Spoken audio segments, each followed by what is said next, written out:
السلام علیکم ورحمۃ اللہ وبرکاتہ۔ الحمد للہ نحمدہ ونستعینہ ونستغفرہ ونعوذ باللہ من شرور انفسنا ومن سیئات اعمالنا،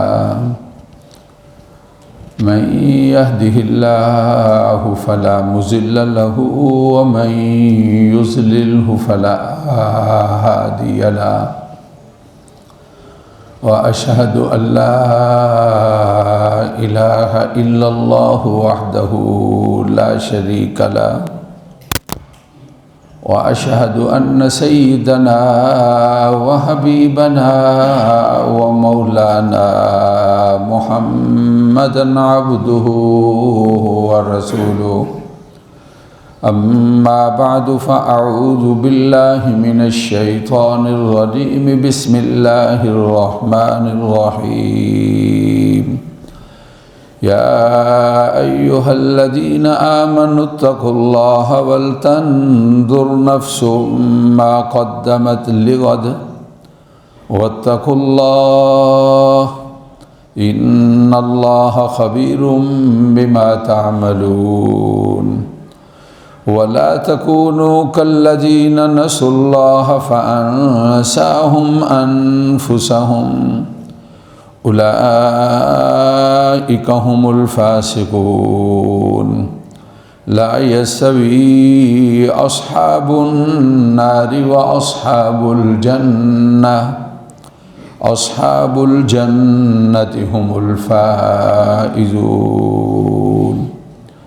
اے ایمان والو، اللہ تعالیٰ سے ڈرو اور کل کے بارے میں فکر کرو،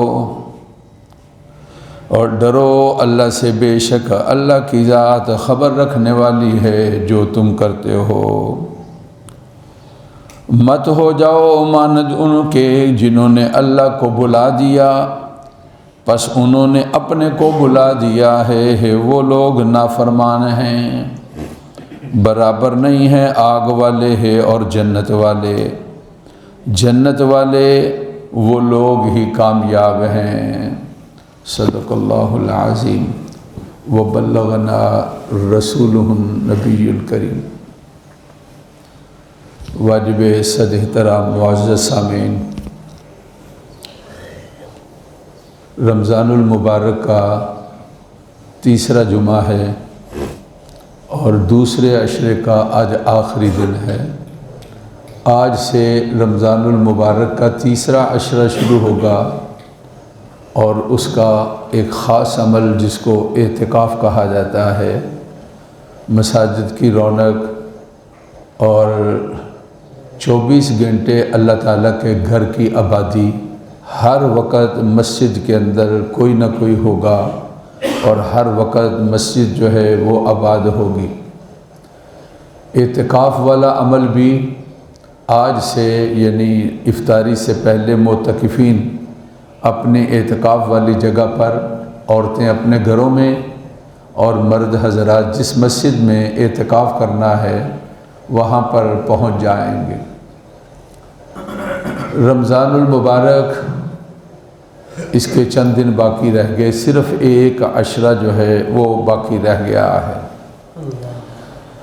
قرآن مجید کی جو آیت مبارکہ ہے جس کی تلاوت ہوئی، اس کے متعلق آپ سے چند گزارشات کرنی ہے۔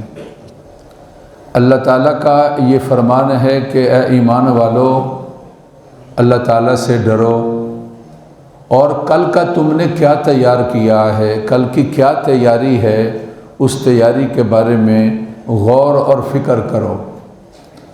تو میں نے اور آج آپ نے فکر کرنا ہے کہ ہماری تیاری کس چیز کی ہونی چاہیے، اور ہم نے اس کے اندر کوئی کوتاہی کی ہے تو اس کی اصلاح کا کیا طریقہ ہے، اور ہماری تیاری ہونی کیا چاہیے تھی، ہم نے اس کے اندر کیوں غفلت برتی ہے اور ہم اس کے اندر کیوں کوتاہی کر رہے ہیں۔ اللہ رب العزت کی ذات نے تین دنیا بنائی ہیں، یا کہہ لو تین جہان بنائے ہیں۔ ایک جہان ایسا ہے جس کے اندر رہتے ہی رہتے ہیں اور خوشیاں ہی خوشیاں ہیں. جس کو وہ جہان مل گیا وہ ہمیشہ کی خوشی اس نے حاصل کر لی اور اس کے لیے کبھی پریشانی نہیں آئے گی، اس کو کبھی تکلیف نہیں آئے گی اور کبھی بھی وہ کسی اذیت کے اندر مبتلا نہیں ہوگا. اس دنیا اور جہان کو جنت کہا جاتا ہے. اللہ تعالی ہم کو نصیب فرما دے.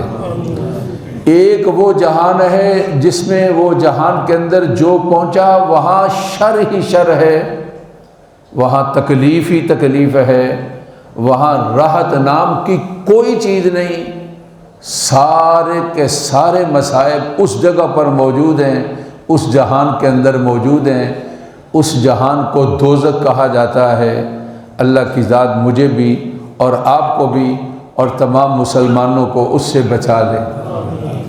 ایک وہ جہان ہے جس جہان کے اندر میں اور آپ رہ رہے ہیں. یہ دنیا، یہ دونوں چیزوں کا مجموعہ ہے. یہاں پر راحتیں بھی ہیں اور یہاں پر تکلیفیں بھی ہیں. دنیا کے اندر کوئی انسان ایسا نہیں ہے، دنیا میں کوئی انسان ایسا نہیں ہے جس کو یہ کہا جائے کہ اس کو کبھی دنیا کے اندر تکلیف نہیں آئی اور دنیا کی تکلیف سے بالکل وہ محفوظ ہے اور اس کو دنیا کی کوئی فکر نہیں اور اب اس کے پاس ساری کی ساری دنیا کی نعمتیں ہیں اور وہ بڑے اطمینان کے ساتھ ہے. آدمی یہ سمجھتا ہے بڑا بنگلہ ہوگا، بڑا کاروبار ہوگا، بڑی گاڑیاں ہوں گی تو اس نے بھی راحت کو اپنے لیے حاصل کر لیا ہوگا. راحت کسی اور چیز کا نام ہے، دولت اور مال اور یہ دنیا کا ساز و سامان کسی اور چیز کا نام ہے. ایک بزرگ بات کہتے تھے کہ کراچی کا واقعہ بیان کرتے ہیں کہ رواج ہے جب تعمیر میں کوئی لینٹر وغیرہ کا سلسلہ ہوتا ہے تو بریانی وغیرہ کی دیگ پکتی ہے، اڑوس پڑوس والے اور کام کرنے والے ان کو کھلایا جاتا ہے. کہتے ہیں کہ دوست ایک نے تعمیر کا کام کیا ہوا تھا تو لینٹر کا مسئلہ تھا، مجھے اس نے کہا چلو آپ کو لے کر چلے جائیں. کہتے ہیں میں ان کے ساتھ چلا گیا. تعمیرات کا سلسلہ تھا اور بریانی کا سلسلہ تھا اور بریانی مزدوروں کے اندر جب وقفہ ہوا 12 بجے 1 بجے 2 بجے جو وقفے کا ٹائم تھا اس وقفے کے موقع پر بریانی کو دیا، تقسیم کیا. مزدوروں نے بریانی کھائی اور اس کے بعد کہتے ہیں میں نے دیکھا 2-4 مزدور تھے، بجری جو ہوتی ہے نا ڈھیر لگا ہوا سائے کے اندر تھا، انہوں نے وہاں پر بجری کے اوپر اپنی کمر کو لٹایا اور اس طرح لیٹے اور گہری نیند کے اندر چلے گئے. کہتے ہیں میں اور میرا دوست جو ہے آپس میں تذکرہ کرنے لگے، یار ہم کتنے راحت کا انتظام کرتے ہیں، ہم اپنے لیے کتنے عمدہ بستروں کا انتظام کرتے ہیں، کتنا خوبصورت ہم اپنے لیے بیڈ روم بناتے ہیں. موسم کے مطابق وہاں پر سردی ہے تو ہیٹر اور گرمی ہے تو اے سی کے ساتھ اس کو بالکل موسم کے ساتھ مطابق کر لیا جاتا ہے. اور پھر کہتے ہیں دوائی رہ گئی ہے نیند والی وہ بھی کھا لیں. کہا اتنی میٹھی، اتنی عمدہ، اتنی اچھی نیند جو وہ مزدور کر رہے تھے، ہم رشک کر رہے تھے، یہ کیسی عمدہ نیند کے اندر ہیں اور کیسی اچھی نیند کے اندر ہیں، اور ہم کو یہ نیند والی راحت اور نیند والی نعمت بھی حصول کے لیے ہمیں کئی قسم کی دوائیں جو ہیں ان کو حاصل کرنا پڑتا ہے، اور بڑے نرم و نازک بستر اور راحت والی رہائشیں اور کمرے اور بیڈ روم، اس کے اندر ہمیں نیند نہیں آتی جب تک کہ ہم دوائی کا جو ہے وہ استعمال نہ کر لیں. اگر دنیا میں صرف راحت ملنی ہوتی نا تو دنیا میں سب سے زیادہ اللہ کو جو پسندیدہ لوگ تھے وہ اللہ تعالیٰ کے نبی اور پیغمبر ہیں. اللہ نے ان کا انتخاب کیا، وہ اللہ تعالیٰ کے ہاں سب سے زیادہ درجہ، رتبہ اور مقام رکھتے ہیں، اور یہ راحتیں ساری دینے والی ذات اللہ تعالیٰ کی ہے. جب اس کے خاص بندے ہیں تو ان کو کبھی تکلیف نہ آتی. لیکن پاک پیغمبر صلی اللہ علیہ وسلم نے یہ ارشاد فرمایا اشد البلائی الانبیاء ثم امثل ثم امثل، اس دنیا کے اندر جو تکلیف اور مصائب آئے ہیں وہ انبیاء کی ذات پر سب سے زیادہ تکلیفیں اور مصیبتیں آئی ہیں۔ اکائے دو جہاں سرکار دو جہاں صلی اللہ علیہ وسلم کی زندگی، مکی زندگی کو لے لیا جائے اور بعد کے حالات دیکھ لیے جائے، اور اس طرح دیگر نبیوں اور پیغمبروں کے واقعات جو قرآن مجید کے اندر ہیں، پھر جتنا کوئی قریب ہوگا اللہ تعالیٰ کے نبی اور پیغمبر کے، اس کے لیے بھی مصائب اور اس کے لیے بھی تکلیفیں آئیں گی، اس لیے کہ یہ دنیا بالکل فانی ہے، اس کی کوئی راحت سچی نہیں ہے، اس دنیا کی کوئی خوشی سچی نہیں ہے، اور اس دنیا کے اندر کوئی ایسا سلسلہ جس کے اندر انسان کو ہر طرح کا سکون ہے، اور یہ کہا جائے کہ اس دنیا کے اندر سکون سچا ہے، خوشی سچی ہے، راحت سچی ہے، کہ پھر اس کے بعد نہ تکلیف آئے گی، نہ پریشانی آئے گی، نہ کوئی تنگی آئے گی۔ دنیا کے اندر کسی انسان کے لیے اس طرح کا سلسلہ نہیں ہے۔ دیکھ لو بڑے بڑے دنیا والے اور دنیا کی راحتوں والے اور دنیا کے اندر بڑے بڑے منصبوں والے اور بڑے بڑے عہدوں والے اور بڑی بڑی طاقت اور قوت والے، حالات بدلتے ہیں تو پھر ان کے حالات کس طرح کے حالات بن جاتے ہیں، یہ دنیا ہمارے سامنے ہے۔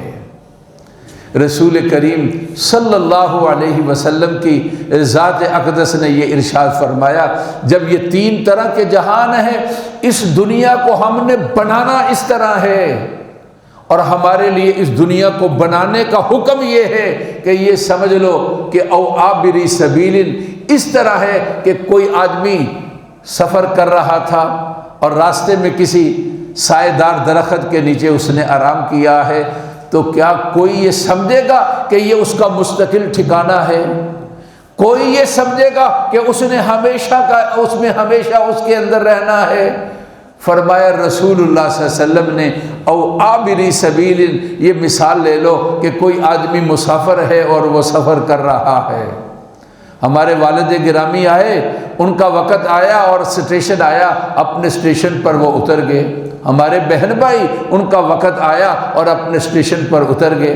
ہمارے دوست احباب، ان کا وقت آیا اور یہ کوئی پتہ نہیں ہے، لیکن ہے یقینی، اس میں شک کوئی نہیں ہے، اس کا منکر کوئی نہیں ہے۔ آج تک دنیا کے اندر خدا کے منکر ملیں گے، لیکن موت کا منکر کوئی نہیں ہے، اور اس زندگی کے ختم ہونے کا منکر جو ہے وہ کوئی نہیں ہے۔ یہ آ کر رہنی ہے، لیکن ہمارا ایمان یہ ہے اور ہم کو حکم یہ ہے کہ یہ دنیا ہمیشہ نہیں رہے گی، اس کے بعد جو دنیا آنی ہے وہ ہمیشہ کی دنیا ہے۔ اس دنیا کو اس دنیا کے بنانے کے اندر لگانا ہے۔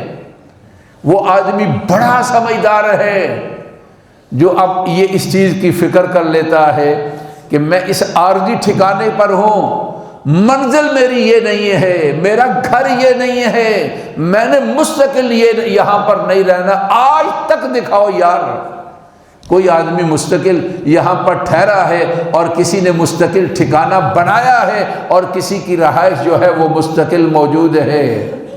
یہ دنیا کا نظام ایسا ہی چل رہا ہے۔ تلک الایام نداولها بین الناس، یہ حالات اس دنیا کے شب و روز کے اندر بدلتے رہتے ہیں۔ اے انسان، تو نے دھوکہ نہیں کھانا کہیں اسی کا ہو کر رہ جائے اور بھول جائے کہ میرے لیے اس کے بعد کی کوئی زندگی ہے، اور یہ میری زندگی کسی وقت بھی ختم ہو جائے گی، اور پھر اس کے بعد جو زندگی شروع ہوگی وہ ہمیشہ کی زندگی ہوگی، اور نہ ختم ہونے والی زندگی ہوگی اور نہ فنا ہونے والی زندگی ہوگی۔ جو انسان اس زندگی کے اندر کرے گا، اچھا یا برا، اس کا پھل جو ہے اس جہان کے اندر، اس زندگی کے اندر ملے گا۔ اگر اس نے اچھے اعمال کیے ہیں تو اچھا بدلہ ملے گا، اگر اس نے برے اعمال کیے ہیں تو اس کو برا بدلہ ملے گا۔ رسول پاک صلی اللہ علیہ وسلم نے ایک موقع پر یہ ارشاد فرمایا، القیس من دان نفسہ وعمل لما بعد الموت، وہ آدمی سمجھدار ہے جو اپنی باتیں چھوڑ دیتا ہے۔ اپنی باتیں کیا ہے کہ ذرا دکانداری کر لو، گاہک آ جائے گا اس لیے نماز پھر پڑھ لیں گے، یہ اپنی بات ہے۔ فرمایا رسول اللہ صلی اللہ علیہ وسلم نے اپنی بات چھوڑ دو، وہ اعمال کرو جب آنکھیں بند ہوں گی اور موت آ جائے گی تو پھر اس کے بعد جو ہے وہ اعمال کام آنے والے ہیں، اور پھر انسان موت کا وقت آ جائے تو پھر یہ کہے مجھے تھوڑا سا وقت مل جائے تو لا یؤخر، پھر کوئی مہلت نہیں ملتی۔ اس لیے اللہ نے یہ زندگی دی تو یہ زندگی مہلت ہے، اس مہلت کو غنیمت سمجھو۔ قرآن نے فرمایا یا ایھا الذین آمنو لا تلہکم اموالکم ولا اولادکم عن ذکر اللہ ومن یفعل ذلک فاولئک هم الخاسرون۔ ایمان والو، یہ مال اور اولاد تمہیں اللہ سے بھلا نہ دے، اللہ کی یاد سے بھلا نہ دے، کہیں اس کے اندر منہمک ہو کر اور اس کے اندر مشغول ہو کر آخرت کو بھول جاؤ، اپنے اللہ کو بھول جاؤ۔ نہیں نہیں، جو اس طرح کرے گا وہ گھاٹا کرے گا۔ وَمَن يَفْعَلْ ذَلِكَ فَأُولَئِكَ هُمُ الْخَاسِرُونَ، جو اس طرح کریں گے اپنی آخرت کو بھول جائیں گے اور اسی دنیا کی زندگی کے اندر مگن رہیں گے، اور ان کو یہ یاد نہیں رہے گا کہ ہمارے لیے آخرت بھی ہے اور ہم نے اس کی کوئی تیاری کرنی ہے۔ تو قرآن مجید نے یہ ارشاد فرمایا فَأُولَئِكَ هُمُ الْخَاسِرُونَ، یہ لوگ گھاٹے والے ہیں اور یہ لوگ جو ہے نقصان والے ہیں۔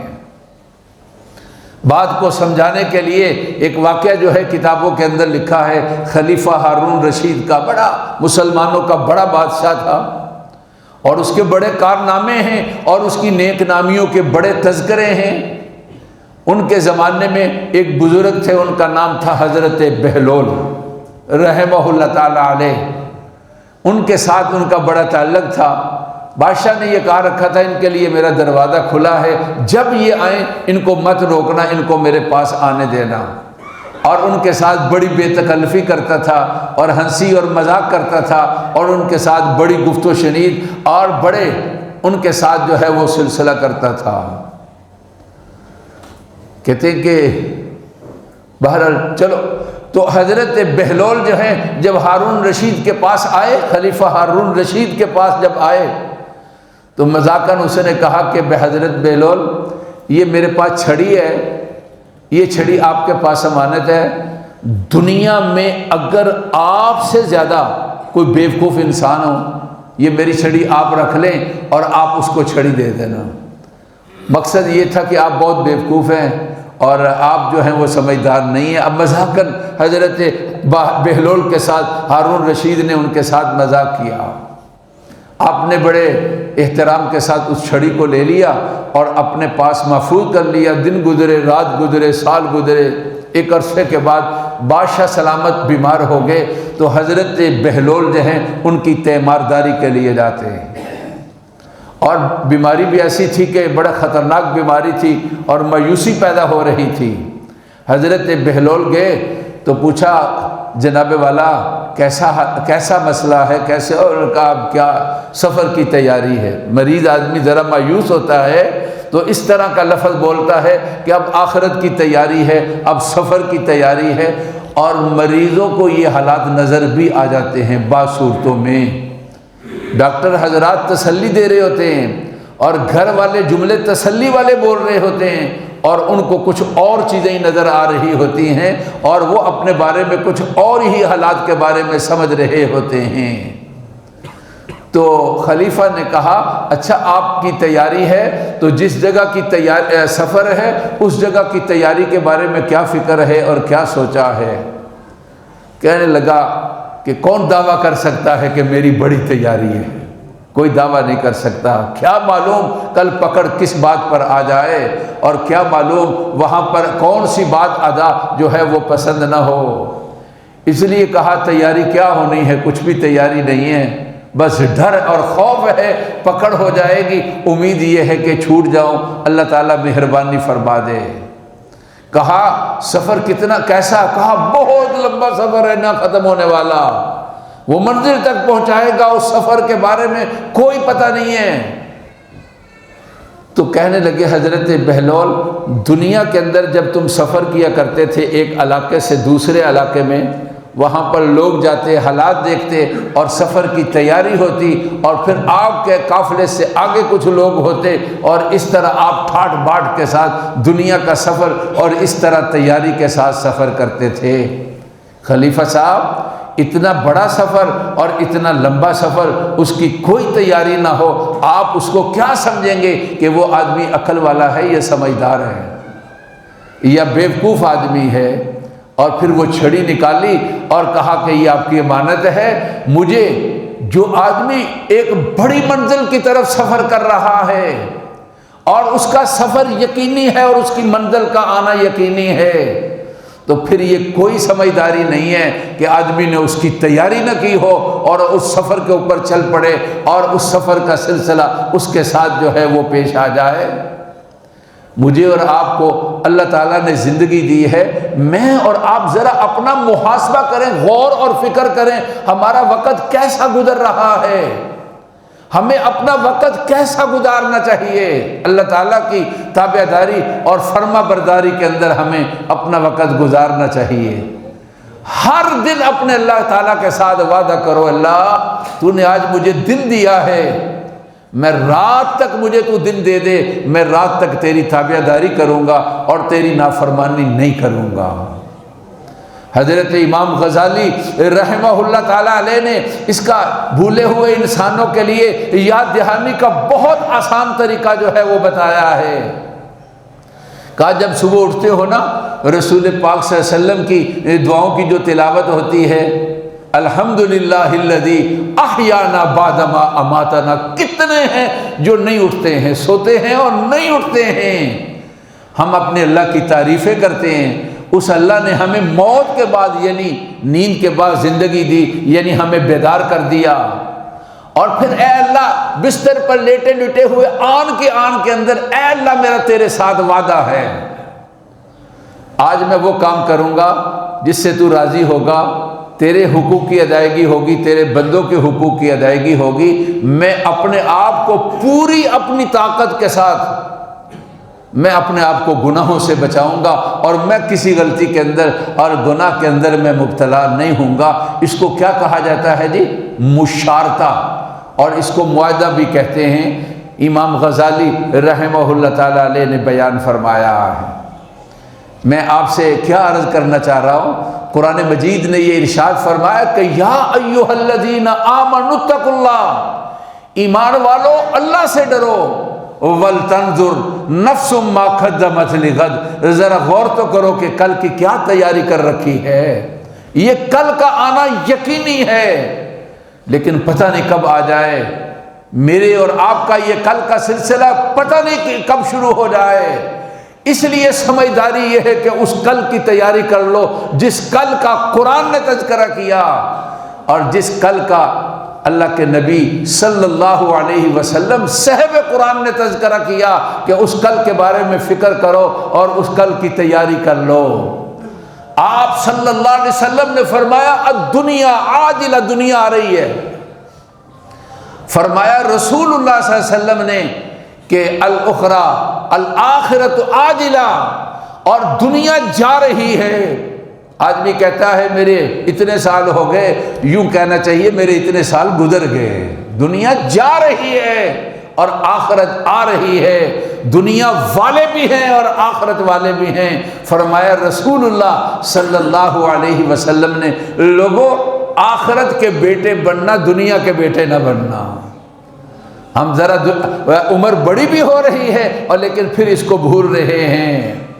آخرت کی فکر ہونا اور آخرت والا ہونا، اس کا مطلب یہ ہے کہ آخرت والے کاموں کو کرنا ہے۔ جو آدمی آخرت والے کام نہیں کرے گا، اس کا مطلب یہ ہوگا وہ دنیا والا ہو گیا۔ اب جب ہم نے اپنے اللہ تعالیٰ سے وعدہ کیا، پھر ہمارے استاد کہتے ہیں صاحب اپنے اللہ تعالیٰ سے دعا بھی کر لو۔ اس کے لیے کوئی بہت زیادہ وقت کی ضرورت نہیں، ایک مختصر سی، اللہ میں نے آپ کی ذات کے ساتھ ایک وعدہ کیا، آپ میرے دل کے حالات بھی جانتے ہیں، گناہ نہیں کرنا، اور تیرا اور تیرے بندوں کا حق جو ہے آج جو میرے ذمے آئے گا، تیرا اور تیرے بندوں کا حق میں نے ادا کرنا ہے اور اپنے کو گناہ سے بچانا ہے۔ اے اللہ مجھے اس کے اوپر استقامت نصیب فرما دینا، اور اللہ تعالیٰ سے مختصر سی دعا کر لینا، اے اللہ مجھے اس کے اندر کامیابی نصیب فرما دینا۔ کہتے ہیں پھر اس کے بعد آدمی کام کاج میں لگ جائے، دنیا داری میں لگے۔ کہاں یہ منع ہے کہ دنیا داری کرنا، کاروبار کرنا اور کام کے لیے نکلنا۔ اگر یعنی تاجر ہیں تو اپنی تجارت کے لیے نکلیں، اگر ملازم پیشہ ہیں تو اپنی ڈپٹی کے لیے نکلیں، اگر دکاندار ہیں تو اپنی دکانداری کے لیے جائیں، فیکٹری والے ہیں تو اپنی فیکٹری کی طرف جائیں۔ لیکن جب کام کاج کا سلسلہ ہو تو جس وقت کوئی کام کسی کے ساتھ کوئی معاملہ ہونے لگا ہے، تھوڑی دیر کے لیے سوچ لیں کہ یار میں کوئی غلطی تو نہیں کر رہا، وعدہ تھا، وعدہ پورا نہیں ہو رہا، اب جھوٹ بہانے ایسے ہی ہیلے، صرف اس وجہ سے اس کی پرچی کو کیش نہیں کرایا جا رہا، صرف اس وجہ سے اس کے چیک کو پاس نہیں کرایا جا رہا، یار کوئی ضرورت پیش آ سکتی ہے، آئے یار جہاں سے ضرورت آئے گی وہاں سے انتظام بھی ہوگا، جس سے وعدہ کیا ہے اس وعدے کو پورا کرو، پھر دیکھو اللہ تعالیٰ کی مدد جو ہے وہ کیسے آتی ہے۔ جب یہ موقع آئے تھوڑی دیر سوچ لو، مراقبہ اس کو کہتے ہیں، مراقبہ، تھوڑی دیر آن کے اندر فکر کرو، اچھا آپ کا وعدہ تھا، میں نے آپ کے ساتھ کیا ہوا، آپ ٹھہریں، اللہ انتظام کرے گا اور میں اس کے بارے میں کوشش کرتا ہوں، اپنی پوری کوشش کرنی چاہیے۔ انسان کے دکھ اور خوشی کا شریک ہوتا ہے، اگر کسی وجہ سے وعدہ پورا نہ ہوتا ہو تو دوسرا بھی کہتا ہے یار اس آدمی کی عادت نہیں ہے، یہ ٹالنے والا نہیں ہے، واقعی کوئی مجبوری ہے، کہتا ہے کوئی بات نہیں، کل سے ہی پرسوں سے ہی پھر آپ بلا لیں، میں آ جاؤں گا، آپ اس کے بارے میں فکر مند نہ ہو جائیں۔ اس کو کہتے ہیں مراقبہ، ذرا سا غور کر لیا جائے۔ دو چیزیں ہو گئیں، پہلے آدمی شروع کے اندر ایک معاہدہ کیا، اس کو مشارطہ کہتے ہیں، اور پھر کام کاج کے اندر آدمی ذرا سا مراقبہ کرتا ہے۔ رات جب بستر پر لیٹے نا تو دکاندار لوگ جو ہے وہ سوچنے میں لگ جاتے ہیں آج کیا گیا اور کیا لیا، اچھا فلاں چیز فلاں کی تھی تو اتنے میں پڑتی ہے تو اتنا، یہ جو نفع ہے چلو آج کا گزارا چل گیا، خرچہ یہ ہے اور نفع یہ ہے، بڑا بہت بہترین، یہ سلسلہ انسان کی فطرت ہے اور اس کے ذہن میں بات آتی ہے ذرا یہ بھی ساتھ سوچ لینا، میں شروع میں ایک معاہدہ کیا تھا، آج مجھ سے کوئی غلطی تو نہیں ہوئی، آج میں نے کوئی گناہ تو نہیں کیا، کہیں میری نماز تو نہیں رہ گئی تھی، کہیں میں نے جھوٹ تو نہیں بول دیا، کہیں میں نے اپنا وعدہ جو تھا اس کے خلاف تو نہیں کر دیا ہے۔ اگر بات سامنے آتی ہے نہیں تو کہیں الحمدللہ، اللہ تیرا شکر ہے، میں کمزور بندہ، میری کوئی طاقت نہیں، آپ نے مجھے طاقت دی ہے، اور میں نے جو تیرے ساتھ وعدہ کیا تھا، میری دعا تھی اور آپ کی مدد تھی، اے اللہ میں نے آج اپنی سوچ اور فکر کے لحاظ سے اپنے کو گناہوں سے بچایا، جو تیرا حق آتا تھا نماز روزہ وہ بھی میں نے ادا کیا، جو بندوں کا حق آتا تھا میں نے اس کے بھی ادا کرنے کی کوشش کی، حق تلفی نہیں کی۔ اے اللہ میں تیرا شکر ادا کرتا ہوں، یہ تیری توفیق سے اور تیری مہربانی سے یہ کام ہوا ہے۔ اور اگر یہ سمجھ آتی ہے کہ مجھ سے وہاں پر جھوٹ بولا گیا تھا، میں نے نماز کو لیٹ کر دیا تھا، مجھ سے فلاں جگہ پر غلطی اور گناہ ہو گیا، تو پھر اپنے اللہ تعالیٰ کی طرف رجوع کرے اور کہے کہ اللہ مجھ سے غلطی ہو گئی، معافی چاہتا ہوں، کل کا آپ کے ساتھ وعدہ کرتا ہوں میں اپنے کو اس سے بچاؤں گا، میں یہ گناہ نہیں کروں گا۔ تین چیزیں میں نے بیان کی، امام غزالی کہتے ہیں محاسبہ، مراقبہ، اور پھر اس کے بعد شروع میں معاہدہ تھا، پھر مراقبہ تھا اور پھر محاسبہ تھا۔ اب اس کے بعد جو ہے اگر کوئی غلطی ہو گئی ہے تو پھر اپنے اوپر سزا بھی نافذ کر لیں، مثلا میں 4 نفل پڑھوں گا جی، مثلا جی میں 500 روپیہ خیرات کروں گا، مثلا جی فلاں میں کام کروں گا، اس کو کہا جاتا ہے معاقبہ، سزا، اپنے نفس کو ذرا تھوڑی سی، بہت زیادہ سزا نہیں، مناسب سی تھوڑی سی سزا مقرر کر لیں، انشاءاللہ جس کو یہ فکر لگے گی پھر وہ فکر مند ہو جائے گا. جو فکر مند ہو جائے گا اللہ تعالیٰ اس کو کامیاب فرمائیں گے. قرآن نے یہ ارشاد فرمایا کہ بل توثرون الحیات الدنیا، لوگو تم دنیا کو پسند کرنے لگ گئے، دنیا کی زندگی کے اندر مگن ہو گئے اور اسی کو ترجیح دینے لگے. حالانکہ ہے کیا بات، والآخرۃ خیر، ساری کی ساری بلائیاں اور ساری کی ساری اچھائیاں، ساری کی ساری راحتیں جس ایک لفظ کے اندر جمع کی جا سکتی ہیں تو اس لفظ کو خیر کا لفظ بولا جاتا ہے. اور یہ ایسا خیر کا لفظ ہے، یہ اردو زبان میں بھی وہ معنی دیتا ہے، پنجابی زبان میں بھی وہ معنی دیتا ہے، فارسی زبان میں بھی وہ معنی دیتا ہے، اور عربی زبان میں پتہ نہیں کتنی ہی زبانوں کے اندر لفظ یہاں پر بھلائی کے لیے خیر ہی کا بولا جاتا ہے. تو قرآن نے فرمایا کہ والآخرۃ خیر، آخرت کو نہیں بھولنا ہے، آخرت خیر ہے. والآخرۃ خیر وابقیٰ، اور زیادہ باقی رہنے والی چیز ہے. ان ھذا لفی الصحف الاولیٰ، یہ پہلی کتابوں کے اندر تھا، صحف ابراہیم و موسیٰ، حضرت ابراہیم اور حضرت موسیٰ علیہ السلام کی کتابوں کے اندر بھی یہ تھا. کیا کہ آخرت بہتر ہے اور باقی رہنے والی ہے. قرآن مجید نے یہ ارشاد فرمایا کہ یا ایھا الذین آمنوا اتقوا اللہ ولتنظر نفس ما قدمت لغد واتقوا اللہ ان اللہ خبیر بما تعملون. لوگو ایمان والو اللہ تعالیٰ سے ڈرو، جو کل کے لیے تیار کیا ہے، آگے بھیجا ہے، ذرا اس میں غور و فکر کرو. وَلْتَنْظُرْ نَفْسٌ مَا قَدَّمَتْ لِغَدْ، کل کے لیے کیا تیار کیا ہے. آج اللہ نے موقع دیا میں بھی فکر کروں، آپ بھی فکر کریں.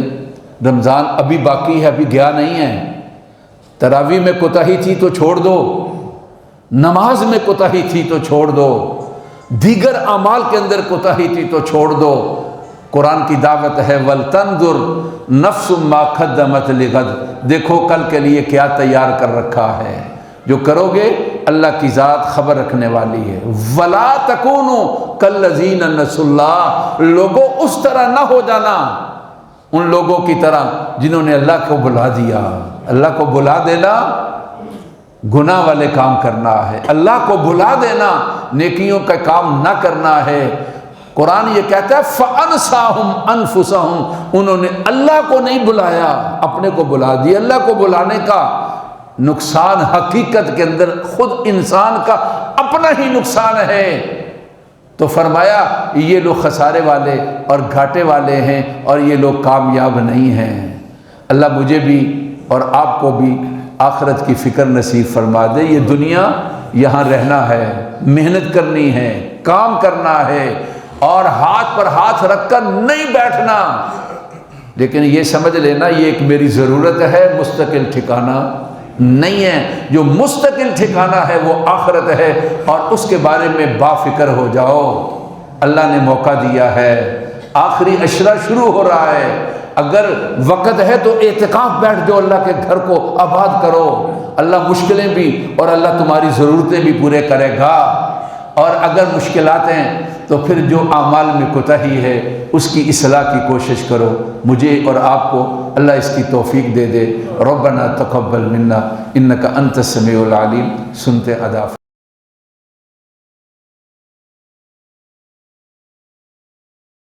الحمدللہ الحمدللہ نحمده ونستعینه ونستغفره ونعوذ باللہ من شرور انفسنا ومن سیئات اعمالنا. من يهده الله فلا مضل له ومن يضلل فلا هادي له واشهد ان لا اله الا الله وحده لا شريك له واشهد ان سيدنا ومولانا محمدا عبده ورسوله. اما بعد فاعوذ بالله من الشيطان الرجيم. وقال ربكم ادعوني استجب لكم ان الذين يستكبرون عن عبادتي سيدخلون جهنم داخرين. بارك الله لنا ولكم في القرآن العظيم ونفعنا وإياكم بالآيات والذكر الحكيم. أستغفر الله لي ولكم ولسائر المسلمين فاستغفروه إنه هو الغفور الرحيم.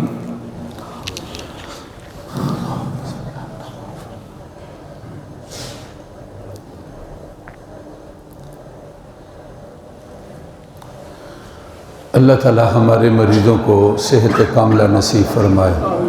ہمارے والدین، بہن بھائی جو فوت ہوئے، دوست احباب، اہل محلہ، مرد و زن، اللہ تعالیٰ ان کی مغفرت فرمائے. ہمارے بہن بھائی، دوست احباب جہاں بھی ہیں، اللہ تعالیٰ ان کو اپنے بچوں کی خوشیاں نصیب فرمائے. کسی بھی تکلیف سے اللہ محفوظ فرمائے. وطن عزیز پر اللہ اپنی رحمتیں نازل فرمائے. اس کے دشمنوں کو اللہ ناکام فرما دے. اس کے محافظ اور چوکیدار اللہ ان کی حفاظت فرمائے. جو شہید ہوئے اللہ ان کے درجات کو بلند فرمائے. وطن عزیز پر اللہ اپنی رحمت نازل فرمائے. اس کے ہر دشمن کو، ہر خارجی اور تخریب کار کو اللہ نشان عبرت بنا دے اور ہمارے ملک کو ان سے مامون اور محفوظ فرما دے. الحمدللہ نحمده ونستعینه ونستغفره ونعوذ باللہ من شرور انفسنا ومن سیئات اعمالنا. من يهده الله فلا مضل له ومن يضلل فلا هادي له. واشهد ان لا اله الا الله وحده لا شريك له واشهد ان سيدنا ومولانا محمدا عبده ورسوله. اما بعد فاعوذ بالله من الشيطان الرجيم. ان الله وملائكته يصلون على النبي يا ايها الذين امنوا صلوا عليه وسلموا تسليما. اللهم صل على سيدنا ومولانا محمد عبدك وصل على المؤمنين والمؤمنات والمسلمين والمسلمات وبارك على سيدنا ومولانا محمد وأزواجه وذرياته.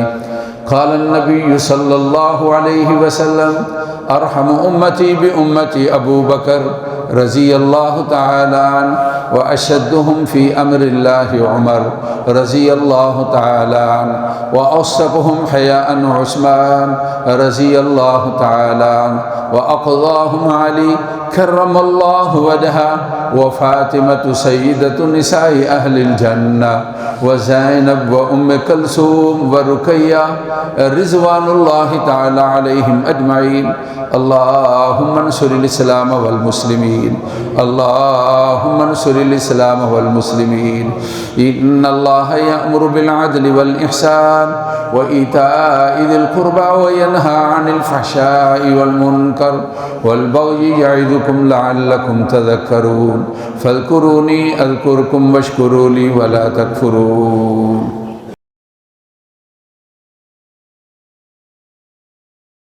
الحمد للہ رب العالمین. الحمد للہ رب العالمین. اللہم صل علی سیدنا و مولانا محمد وعلی آل سیدنا و مولانا محمد وبارک وسلم. اے اللہ ہماری جمعہ کی نماز قبول فرما. اے اللہ ہمارا مسجد میں آنا قبول فرما. اے اللہ ہمارا نماز روزہ قبول فرما. اے اللہ ہمارے سارے اعمال صالحہ کو قبول فرما. غلطیوں کو اور کوتاہیوں کو اپنی مہربانی اور فضل اور کرم سے اللہ معاف فرما دیجیے. اے اللہ ہمارے مریضوں کو مکمل صحت یاب فرما. جس تکلیف کے اندر اور بیماری میں ہیں اے اللہ صحت کاملہ نصیب فرمائے. ہمارے بزرگوں کو، بہن بھائیوں کو، دوست احباب، محلے کے ساتھی، اے اللہ جو بیماری ہے شفا آپ کے پاس ہے، آپ سے درخواست ہے. اللہ آپ ہمارے مریضوں کو مکمل صحت یاب فرما دیجیے. ذہنی بیماری ہے، جسمانی بیماری ہے، روحانی بیماری ہے، اے اللہ آپ ہی سے درخواست ہے. اے مریضوں کو صحت دینے والے ہمارے بیماروں کو صحت کاملہ نصیب فرما دیجیے. اللہم یا شافی الامراض، اے اللہ آپ مریضوں کو صحت دینے والے ہیں، ہمارے مریضوں کو صحت فرما دیجیے. جتنے پریشان حال ہیں اللہ آپ ان کی پریشانیاں جانتے ہیں. نام کے ساتھ درخواست ہے، کام کاج کی وجہ سے ہے رزق حلال کے اللہ دروازے کھول دیجیے۔ اے اللہ کوئی غلط فہمی آپس میں عزیز و اقربا، اے اللہ ان کو دور فرما دیجیے۔ اے اللہ کسی کی جانب سے ظلم اور زیادتی، اے اللہ ان کو ظلم اور زیادتی سے روک لیجیے۔ ہماری ساری پریشانیوں کو اے اللہ دور فرما دیجیے۔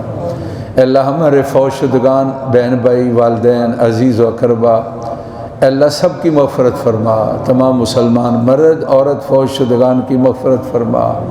ہمارے والدین کی قبروں کو اے اللہ نور سے اور اے اللہ روشنائی سے اور اے اللہ راحتوں کے ساتھ بھر دے، ان کو جنت کا باغ بہار بنا دے۔ اے اللہ ہر طرح کرم اور فضل اور مہربانی فرما دے۔ ہم مسکین ہیں، ہماری طاقت نہیں، آپ ہی سے ہماری درخواست ہے، وطن عزیز کو اے اللہ محفوظ فرما، اس کے دشمنوں کو ناکام کر دے۔ اے اللہ جس طرف سے اس کے دشمن اٹھنا چاہتے ہیں اے اللہ ان کو بٹھا دیجئے۔ اے اللہ اگر اپنے ہیں ان کو ہدایت دے دے، اگر غیروں کے ایجنٹی کر رہے ہیں تو اے اللہ باز نہیں آنا چاہتے تو ان کو نشان عبرت بنا دیجئے۔ اے کریم ہماری دعاؤں کو قبول فرما۔ ہمارے فوجی، ہمارے سپاہی، ہمارے سیولین اے اللہ سب کی حفاظت فرما۔ ہر بستی، تھانہ، چوکی، صوبہ، شہر اے اللہ محفوظ فرما۔ شر پسندوں کو ناکام کر دے، ان کے پشت پناہی کرنے والے اے اللہ ان کو بھی نشان عبرت بنا دے۔ اے اللہ ہماری دعاؤں کو قبول فرما۔ اے اللہ ہم پر کرم اور فضل فرما۔ ہم آپ کا شکر ادا کرتے ہیں، اے اللہ آپ نے اتنے روزے دیے، باقی بھی نصیب فرما دیں۔ آخری عشرہ پوری اے اللہ نیکیوں کے ساتھ اے اللہ پورے فضائل اور پورے اس کے جو درجات ہیں ان کے ساتھ ہم سب کو نصیب فرما دیں۔ ہماری دعاؤں کو قبول فرما۔ ہمارے بہن بھائی جہاں بھی ہیں اللہ ان کو ساری خوشیاں نصیب فرما، ان کو اپنے بچوں کی پریشانیوں سے اللہ بچا لینا۔ ہمارے بچوں کے لیے اللہ خوشیوں کا انتظام فرما، ان کے بچوں کو صحت و عافیت، نیک اور صالح زندگی لمبی اے اللہ نصیب فرمانا۔ دعائیں ہم کامیابیاں نصیب فرمانا۔ جو بچے بچیاں تعلیم میں ہیں، امتیازی پوزیشنیں اللہ نصیب فرما۔ فارغ ہو گئے، شادیوں کے معاملات ہیں، اے اللہ خوشیوں والے جوڑ کا انتظام فرما۔ ہماری دعائیں قبول فرما لے۔ وصلی اللہ تعالی علی سیدنا و مولانا محمد و آلہ و اصحابہ اجمعین برحمتک۔